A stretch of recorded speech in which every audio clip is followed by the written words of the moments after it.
जोहार झारखंड। मैं आज आपको पॉलिटी और जनरल अवेयरनेस के बारे में कुछ बताऊंगा। Dear student and parents and all the respected sir, today is a lockdown 4.0 running एंड आज लॉकडाउन का 65वां दिन है।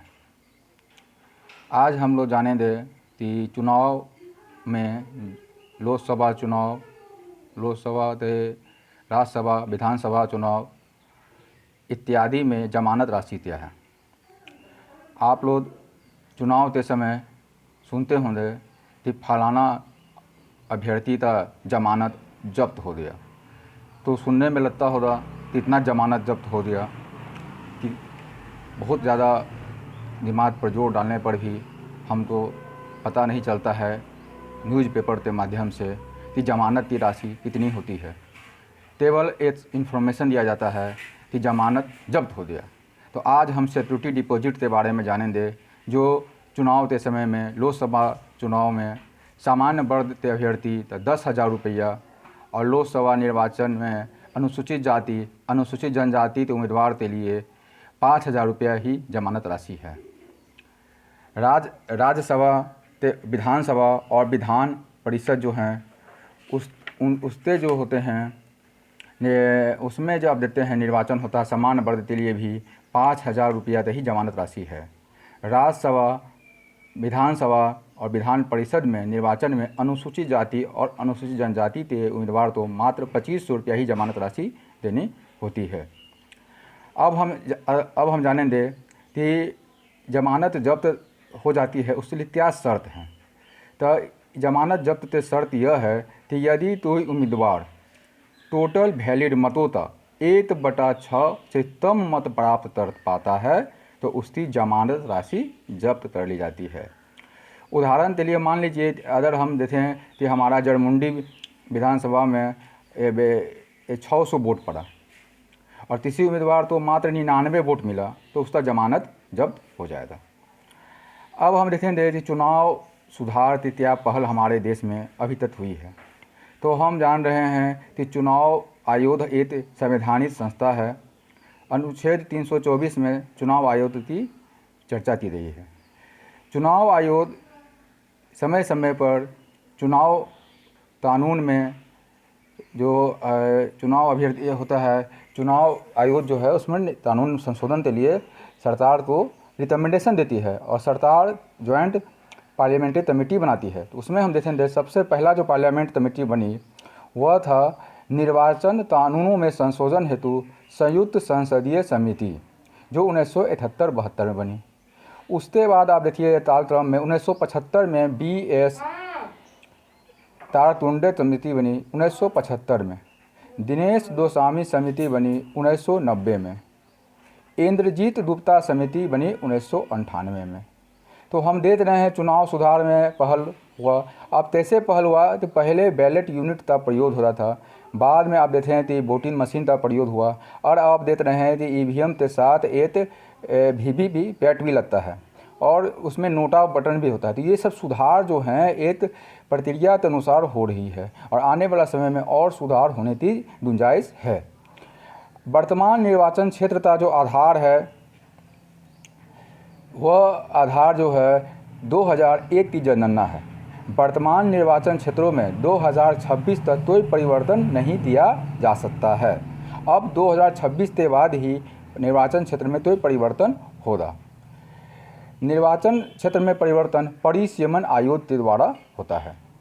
सर्वप्रथम EVM का प्रयोग केरल की नॉर्थ पारावूर विधानसभा के उपचुनाव में 1982 में प्रयोग के तौर पर कुछ मतदान केंद्रों पर किया गया।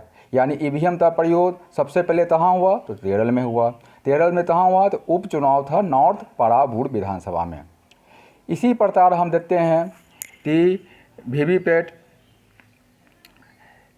वीवीपैट जो है वह मशीन जो है भारत का प्रयोग सर्वप्रथम कहाँ हुआ तो हम देखते हैं वीवीपैट जो मशीन है भारत में सर्वप्रथम नागालैंड में हुआ और नॉर्थर्न विधानसभा में हुआ 2013 में दिया गया। इस प्रकार देखते हैं 27 सितंबर 2013 तो उच्चतम न्यायालय ने एक निर्णय देते हुए निर्वाचन आयोग को ईवीएम में नोटा का बटन देने का निर्देश दिया। यानी नोटा का बटन का निर्देश कौन दिया? सुप्रीम कोर्ट ने दिया। कब दिया? 27 सितंबर 2013 को। नोटा का प्रयोग सबसे पहले छत्तीसगढ़ राज्य में हुआ। कब हुआ? नवंबर 2013 के विधानसभा के लिए संपन्न चुनाव में किया गया। इस प्रकार हम देख रहे हैं ईवीएम का प्रयोग सबसे पहले केरल में, वीवीपैट का मशीन का प्रयोग सबसे पहले नागालैंड में और नोटा बटन का प्रयोग सबसे पहले छत्तीसगढ़ राज्य में हुआ। और संजोग देखिए ईवीएम का प्रयोग केरल में हुआ 1982 में और उसके बाद बीच में जो है ये थम सा गया सुधार, लेकिन फिर 2013 में दो बहुत महत्वपूर्ण सुधार हुए हैं, वीवीपैट और नोटा बटन। वीवीपैट है क्या? इस बार चुनाव में देखे होंगे 2019 के चुनाव में वीवीपैट मशीन था। वो मशीन में क्या होता है? मतलब वोटर वेरीफाइड है, पेपर ऑडिट ट्रेल। वी से वोटर, वी से वेरीफाइड, पी से पेपर, ए से ऑडिट और टी से टेलर। यानी वोटर जो वोट डालता है उस उम्मीदवार का जिस पर वोट डालता है उसको वह दे सकता है 7 सेकंड के लिए और डिस्प्ले होता है और सब उतर जाता है। यानी एक तरह से ट्रांसपेरेंसी होता है कि हम जिसको वोट डाले हैं उसी तो वोट मिला है या नहीं मिला है, इसको हम वेरीफाई कर सकते हैं। तो आपने देखा होगा अभी हाल के चुनाव 2019 में सभी जगह वीवीपैट मशीन का प्रयोग किया गया। अब हम देखते हैं भारत के अलावा और कौन कौन से देश हैं जहां नोटा का बटन इस्तेमाल वर्तमान में हो रहा है। तो उसमें हम देखिए स्पेन है, कोलंबिया है, इंडोनेशिया है, Canada, Norway, Ukraine, Brazil, Bangladesh, Finland, Sweden, Chile, France, Belgium शामिल है। तो हम देख रहे हैं कि भारत के अलावा दुनिया में अन्य देश में भी नोटा का बटन प्रयोग चुनाव में किया जाता है। अब हम देखेंगे एक हिस्टोरिकल अवेयरनेस के लिए पॉलिटी में कौन सा देश तब आज़ाद हुआ। भारत देश हम जानते हैं 15 अगस्त 1947 को आज़ाद हुआ, पाकिस्तान 14 अगस्त 1947 को, अमेरिका 4 जुलाई 1776 को, बांग्लादेश 16 दिसंबर 1971 को, अफगानिस्तान 27 मई 1989 को, इंडोनेशिया 27 अगस्त 1945 को, फिनलैंड 6 दिसंबर 1917 को, सोमालिया 1 जुलाई 1960 को, केनिया 12 दिसंबर 1963 को, फिलीपींस 12 जून 1898 को, सूडान 1 जनवरी 1956 को, वियतनाम 2 सितंबर 1969 को, मैक्सिको 16 दिसंबर 1810 को, बर्मा 4 जनवरी 1948 को, मलेशिया 31 अगस्त 1963 को। इस प्रकार हमने देखा कि पॉलिटी में कि कौन सा देश तब आज़ाद हुआ। अब हम देखेंगे देश के भीतर असमानता, देश के भीतर असमानता के स्तर को कमी लाने के लिए प्रतिवचनबद्धता के रूप में विश्व के 157 देशों के सूची में भारत का 147वां स्थान है। यानी अगर हम देखते हैं अगर हम देख रहे हैं हमारे देश में उच्च नीच, गरीब अमीर और बहुत तरह की असमानता है, अनइक्वलिटी है, उसका स्तर नापा गया वर्ल्ड में। तो 157 देश सूची बनाया गया वर्ल्ड में, तो उसमें भारत का पोजीशन 147वां है। यानी इससे यह बताता है कि भारत में असमानता बहुत ज़्यादा है। अब हम चलते हैं थोड़ा हम न्यू टेक्नोलॉजी के तरफ। न्यू टेक्नोलॉजी है क्या? जैसे ड्रोन तो आप लोग देखते होंगे, ड्रोन का यूज होता है, आप लोग देखे होंगे कि ड्रोन के द्वारा हम लोग रिकॉर्डिंग करते हैं। तो ड्रोन तो रिमोटली पायलटेड एरियल सिस्टम कहा जाता है। ड्रोन का जो साइंटिफिक नाम है वह है रिमोटली पायलटेड एरियल सिस्टम कहा जाता है। यह एक ऐसा मानव रहित छोटा विमान होता है जिसका संचालन कंप्यूटर अथवा रिमोट से कंट्रोल किया जा सकता है। ड्रोन के आकार तो 5 श्रेणियों में बांटा गया है: नैनो, माइक्रो, स्मॉल, मीडियम और लार्ज ड्रोन के नाम से बनाई गई है। अब हम जानते हैं कि हमारे देश में क्या इन्वेंशन होता है, उत्पादन होता है, क्या पॉलिसी में सुधार होता है, तो उस पर हम देख रहे हैं कि क्या सब हम चेंज हुआ है वर्तमान समय में। पहला है देखिए, hydrocarbon exploration and licensing policy, open steam licensing policy start किया गया है। यानी अगर हाइड्रोजन तो एक्सप्लोरेशन करना है, लाइसेंसिंग पॉलिसी के लिए ओपन स्टीम किया गया है, या कोई भी व्यक्ति उसमें जाते, कोई भी इंटरप्रीनरशिप जाते उसमें आप कर सकते हैं हाइड्रोकार्बन का एक्सप्लोरेशन। दूसरा है, तेल और गैस की प्राप्ति के लिए उन्नत विधियों को प्रोत्साहित देने के लिए नीतिगत ढांचा। अब तेल और गैस तो हम कैसे प्राप्त करेंगे, उससे और क्या उन्नत विधि होगा, उसके लिए सरकार ने ढांचा बनाया है। हाइड्रोकार्बन संसाधनों का पुनः मूल्यांकन किया गया है। अब हम देखेंगे प्राकृतिक गैस जो हमारे देश में है वो 3 योजनाओं के तहत हमें मिल रहा है। तो पहला है प्राकृतिक गैस में प्रधानमंत्री ऊर्जा गंगा परियोजना, जो जगदीशपुर, हल्दिया और बोकारो धामरा पाइपलाइन JHBSPL में 12,940 करोड़ की लागत से 2655 किलोमीटर पाइपलाइन परियोजना तो निष्पादित किया जा रहा है, जिसे भारत सरकार का 40% पूंजी अनुदान यानी 5,176 करोड़ रुपया शामिल है। इस परियोजना को दिसंबर 2020 तक पूरा करना है। JHBDPL के माध्यम से 5 राज्यों उत्तर प्रदेश, बिहार, झारखंड, उड़ीसा और पश्चिम बंगाल के ऊर्जा की आवश्यकताओं की पूर्ति की जाएगी। बरौनी से गुवाहाटी पाइपलाइन देश ग्रिड का विस्तार उत्तर पूर्व तक करने के लिए बरौनी से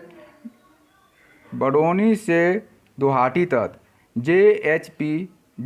JHBDPL परियोजना के अभिन्न अंग के रूप में 729 किलोमीटर लंबी पाइपलाइन के निर्माण की अनुमति दी गई है। यह पाइपलाइन जो बरौनी से गुवाहाटी जाएगी, बिहार, पश्चिम बंगाल, सिक्किम और असम से होकर गुजरेगी। दूसरा जो परियोजना चल रहा है वह है उत्तर पूर्व क्षेत्र में गैस ग्रिड।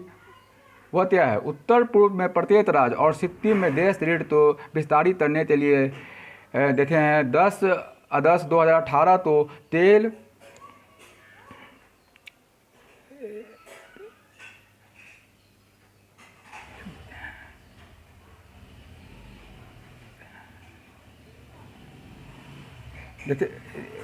उत्तर पूर्व के प्रत्येक राज्य और सिक्किम में गैस ग्रिड को विस्तारित करने के लिए 10 अगस्त 2018 तो तेल और गैस के 5 केंद्रीय प्रशासनिक क्षेत्र उपक्रम CPSO या 10 ICL Indian oil corporation limited, ONGC तेल और OIL और NRL ने मिलकर इंद्रधनुष गैस ग्रिड लिमिटेड नामक एक संयुक्त उद्यम company JVC joint venture company का गठन किया।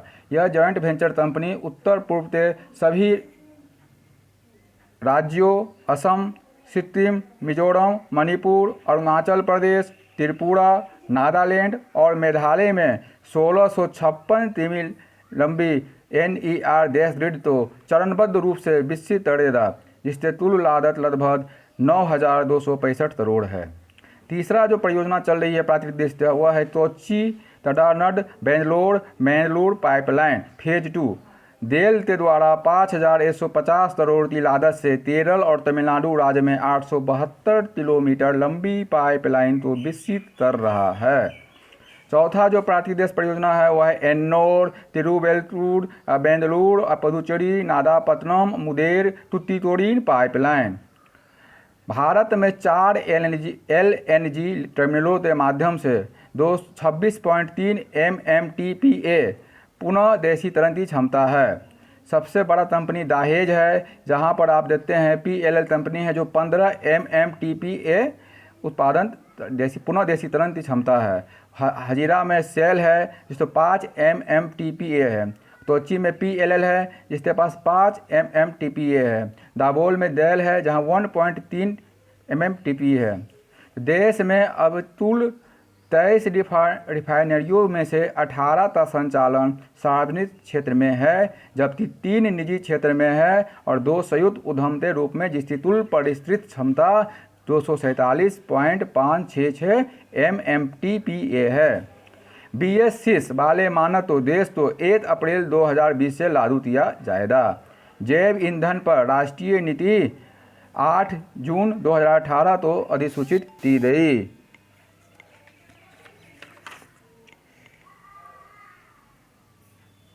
अब हम तो जनरल अवेयरनेस के बारे में जानेंगे। जो जनरल जो जीके होता है, जो पॉइंट वाइज होता है, जानना चाहिए, तो उसमें हम पॉइंटर तो बता रहे हैं आपको, जो उसको आप नोट करके याद रख सकते हैं। जैसा है, पहला 5 दिसंबर तो विश्व मिट्टी दिवस मनाया जाता है। दूसरा, भारत में पहली बार लोक सेवा आयोग की स्थापना गवर्नमेंट ऑफ इंडिया एक्ट 1919 से हुई थी। भारत में पहली बार लोक सेवा जो आयोग हुआ, तो लोक सेवा आयोग तो मतलब जो नियुक्ति हो रही है ICS अफसर था, वो 1919 एक्ट में इसका प्रावधान था। जारवा जनजाति जो है अंडमान और निकोबार में पाई जाती है। भारत में लवणीय मृदा का सर्वाधिक क्षेत्रफल गुजरात में है। जायरे नदी विषुवत रेखा तो 2 बार पार करती है। भारतीय राष्ट्रीय जैविक विविधता प्राधिकरण की स्थापना 2003 में की गई है। इसका मुख्यालय चेन्नई में है। मॉन्ट्रियल प्रोटोकॉल ओजोन परत के संरक्षण से है। एजेंडा 21 धारणीय विकास के लिए एक वैश्विक कार्य योजना है। झारखंड के लातेहार जिले में महुआ डार अभयारण्य स्थित है। ग्रीन हाउस देश की संकल्पना जोसेफ फोरियर ने की थी। CDM clean development mechanism global warming में कमी के लिए हरित गैस उत्सर्जन को नियंत्रित करने की प्रणाली है। नगोया प्रोटोकॉल जो आनुवांशिक संसाधनों की प्राप्ति करने एवं उससे मिले लाभों को समुचित और निष्पक्ष बंटवारे से संबंधित है, जो 12 अक्टूबर 2014 से प्रभाव में आया। टॉर्नेडो प्रबल उष्णकटिबंधीय चक्रवात है जो कैरेबियन सागर में उठते हैं। बिली उत्तर पश्चिम ऑस्ट्रेलिया का उष्णकटिबंधीय चक्रवात है। इंसुलिन झालियों की जड़ों से ही प्राप्त की होती है। अफवाह के रूप में संगठन तो अब सूचना का संचार ग्रेप वाइन संचार कहा जाता है। पूजा डाडो कुश्ती से संबंधित है। फीफा की स्थापना 1904 ईस्वी में हुई। प्रथम विश्व कप फुटबॉल का आयोजन 13 जुलाई 1930 को उरुग्वे की राजधानी मोंटेवीडियो में हुआ था। Control CTRL, shift SHIFT and और ALT तो मॉडिफायर की भी कहते हैं। वाशिंग मशीन का कार्य सिद्धांत आप केंद्रन है। देश का पहला रक्षा औद्योगिक पार्क ओट पल्वम केरल में स्थापित किया गया। कच्चे टीन का उत्पादन करने वाला भारत का एकमात्र राज्य छत्तीसगढ़ है।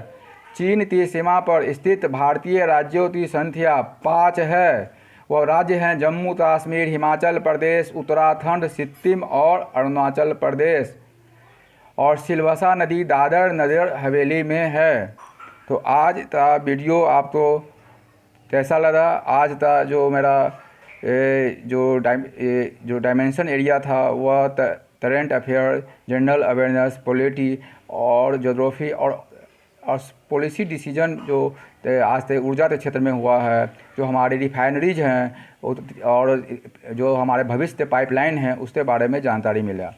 अंत में 2 शब्द कोरोना के लिए। आज कोरोना हमारे देश में बहुत तेज़ी से बढ़ रहा है और कोरोना से बचने के लिए हम 3 उपाय कर सकते हैं। 3 मंत्र तो हम मान सकते हैं। पहला मंत्र है कि हम साफ सफाई पर ध्यान दें, स्वच्छता पर ही ध्यान दें। स्वच्छता अपने आसपास स्वस्थ रखें और साबुन से हाथ धोते रहें। और दूसरा है कि तभी भी बाहर जाएं तो अति आवश्यक काम हो तभी बाहर जाएं और उससे नाक मुंह ढक कर ही जाएं। और तीसरा है कि खुश रहें, स्ट्रेस फ्री रहें और मोबाइल ऐप के माध्यम से, यूट्यूब के माध्यम से और अन्य डिजिटल माध्यम से आप अपने जानकारी तो बढ़ा सकते हैं, अपने कार्य योजना बनाकर आगे भविष्य में आगे बढ़ सकते हैं। मेरा उद्देश्य है कि विद्यार्थी तो किस तरह नागरिक सेवा में लाया जाए, समाज तो पहले पायदान पर लाया जाए। इसी उद्देश्य से मैं ये डिजिटल SAT 7 यानी सोशल डेवलपमेंट के लिए मैं ये वीडियो प्रेषित कर रहा हूँ। Thank you.